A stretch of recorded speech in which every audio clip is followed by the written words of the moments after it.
আসসালামু আলাইকুম, welcome back to my channel একা আমাদের স্কুল।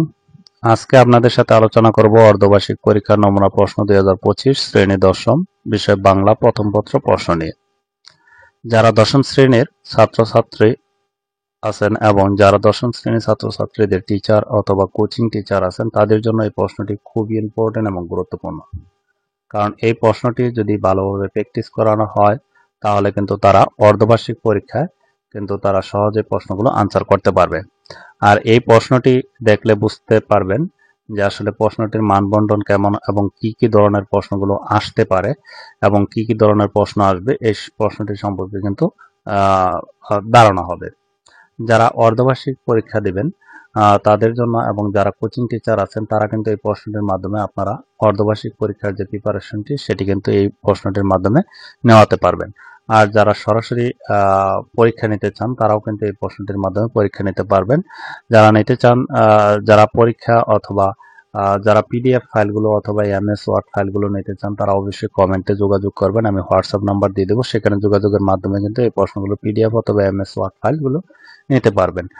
প্রত্যেকটি প্রশ্ন 30 টাকা খরচের মাধ্যমে আপনারা নিতে পারবেন। যারা নিতে চান তারা অবশ্যই কমেন্টে যোগাযোগ করবেন। আমি আপনাদের সাথে প্রশ্নটি একটু শেয়ার করি, তাহলে বুঝতে পারবেন যে প্রশ্নটি আসলে কিরকম গুরুত্বপূর্ণ এবং ইম্পর্টেন্ট প্রশ্নগুলো নেওয়া হয়েছে।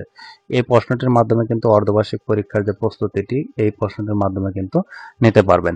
এখানে নিচের প্রশ্নগুলো সঠিক উত্তর খাতায় লেখো। এখানে 30টি এমসিকিউ থাকবে, 30টি অ্যান্সার করতে হবে। যেমন এখানে প্রশ্ন আছে, আলী ইবনে আব্বাস বন্দীকে কত স্বর্ণ মুদ্রা দিতে চেয়েছিলেন। এখানে যেহেতু এটি প্র্যাকটিস করার জন্য দিচ্ছে আমি সঠিক অপশনগুলো বলবো না। এরপর আছে আলী ইবনে আব্বাসের কাছে কোন জায়গাটি সর্বাপেক্ষা প্রিয়, 4টি অপশন আছে। খলিফা অর্থ কি? এরপর হচ্ছে ট্রাইগ্রিস নদী কোন দেশে অবস্থিত? খলিফা ড্যামাসকাস প্রতিনিধির নামে কি পাঠালেন? বিপুল নির্বাক প্রকৃতি এর কাছে শোভা কি পায়? এরপর শোভার চোখের ভাষা কেমন? এরপর হচ্ছে বাণীকণ্ঠের অবস্থা কেমন? কোনটি কেউ কখনো বলে না? মুখ বলতে কি বোঝায়? অপুকে ডাকার সময় দুর্গার কণ্ঠস্বরে ছিল। এরপর হচ্ছে অপুর খেলনা পিস্তলটির দাম কত পয়সা? দুর্গার ভাইয়ের নাম কি? চাপুরি বলতে কি বোঝায়? এরপর হচ্ছে আম আঁটি বেপু গল্পে প্রাধান্য পেয়েছে বাংলা ভাষায় মধুসূদন দত্ত প্রবর্তিত ছন্দ কোনটি? বাংলা সাহিত্যে প্রথম ও সার্থক মহাকাব্য কোনটি? এরপর হচ্ছে সখারীতিতে শব্দটির অর্থ কি? এরপর সমেষ্টা কোন ধরনের রচনা? কবি মাইকেল মধুসূদন দত্ত কত সালে খ্রিস্ট ধর্ম গ্রহণ করেন? 21 নম্বর হচ্ছে গোলাম মোস্তফার শিকওয়া ও জওয়াবে শিকওয়া কি ধরনের গ্রন্থ? মানুষের কাছে সবচেয়ে শ্রেষ্ঠ ধন কি? নিচের কোনটি গোলাম মোস্তফার অনুবাদ গ্রন্থ? নিত শব্দের অর্থ কি? নিরাশ হৃদয়ে সে যেন আশার দেশ কি? পিরান শব্দের অর্থ কি? কাজী নজরুল ইসলাম কত বঙ্গাব্দে জন্মগ্রহণ করেন? অগ্নিবীণা বেশে ও বিষের বাঁশি কোন ধরনের রচনা? কার জ্যোতি আজ দিনে দিনে বিমলিন। তারপর হচ্ছে নান্দি শব্দটির অর্থ কি? এখানে এই ছিল 30টি এমসিকিউ। এরপর হচ্ছে সিকিউ।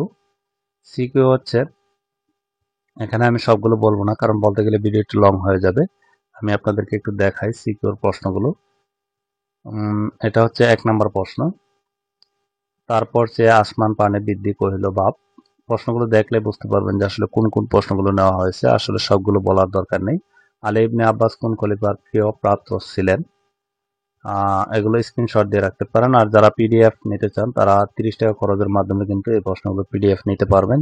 যারা নিতে চান তারা অবশ্যই কমেন্টে যোগাযোগ করবেন। আমি হোয়াটসঅ্যাপ নাম্বার দিয়ে দেব, সেখানে যোগাযোগের মাধ্যমে কিন্তু এগুলো নিতে পারবেন। এরপর হচ্ছে 2 নাম্বার হচ্ছে 2 পুত্র সন্তানের পর কন্যা সন্তান প্লাস বাবুর পরিবারে আনন্দের বন্যা নিয়ে এলো। এই উদ্দীপকের মাধ্যমে শোভার গ্রামের নাম কি? পিতামাতার নীরব হৃদয় বার কথাটির দ্বারা লেখক কি বোঝাতে চেয়েছেন? এই ছিল 2 নাম্বার। এরপর হচ্ছে 3 নাম্বার যে প্রশ্নটি, এখানে একটি উদ্দীপক রয়েছে। উদ্দীপকের অনুসারে রোয়াক কি? সর্বজয়ার কথা বন্ধ হবার উপক্রম হলো কেন? বুঝিয়ে লেখো। এরপর হচ্ছে গ, গ। এরপর 4 নম্বর প্রশ্ন হচ্ছে, বাবা আমাদের চোখের সামনে পরপর 2টি গুলি করে কুকুরটিকে মারলেন। এই উদ্দীপকের আলোকে এখানে 4টি প্রশ্ন। অভিযুক্ত লোকটির জন্মস্থান কোথায়? আলী ইবনে আব্বাস দামাস্কাসে কেন 1 মাস অবস্থান করেছিলেন? এরপর গ নাম্বার। এরপর খ বিভাগ, পদ্ম থেকে 6 মাসের শিশুকন্যা পলাইয়া পাইল্লা করলাম বড়। এই উদ্দীপকের আলোকে বাদশাহ বাবরের পুত্রের নাম কি? নিদ নাহি চোখে তার, ব্যাখ্যা করো। এরপর গ নাম্বার। এরপরের প্রশ্ন হচ্ছে 6 নং। নিজ শোক ভুলে গিয়ে ভাবিলে পরের কথা। এই উদ্দীপকের আলোকে এখানে জেরুজালেমকে তোমার স্মৃতি যে আজানের ধ্বনি জানে না মুয়াজ্জিন, ব্যাখ্যা করো। এরপর 7 নাম্বার। এখানে গ আরো 2টা প্রশ্ন, আমি সবগুলো বলতে চাচ্ছি না, কারণ বলতে গেলে ভিডিওটি লং হয়ে যাবে। আমি চাচ্ছি যে একটু শর্ট করে ভিডিওটি দেই। এরপর 7 নাম্বার এই উদ্দীপকের আলোকে। এরপর 8 নাম্বার, পূজা করে বংশী বোধন শঙ্করে ভাবিয়া। এটা হচ্ছে 8 নাম্বার। এরপর প্রশ্ন গ বিভাগ, উপন্যাস থেকে যে কোনো 2টি প্রশ্নের উত্তর দাও। ডান পাশে মান দেওয়া আছে 10 দুগুণে 20। প্রত্যেকটা প্রশ্নের ক এবং খ থাকবে। এখানে 1 2 3 4টি প্রশ্ন থেকে যে কোনো 2টি প্রশ্নে আনসার করতে হবে। এই ছিল দশম শ্রেণীর যে বাংলা প্রথম পত্র প্রশ্নটি, অর্ধবার্ষিকীর নমুনা প্রশ্নটি, এটি আপনাদের সাথে শেয়ার করলাম। আশা করি প্রশ্নটি আপনাদের অনেক উপকারে আসবে। এখানে কিন্তু গদ্য কবিতা অংশ থেকে ন্যূনতম 2টি করে মোট 5টি প্রশ্নের উত্তর দিতে হবে। 5.50 নাম্বার। ভিডিওটি ভালো লাগলে অবশ্যই একটি লাইক দেবেন এবং কমেন্টে মতামত জানাবেন।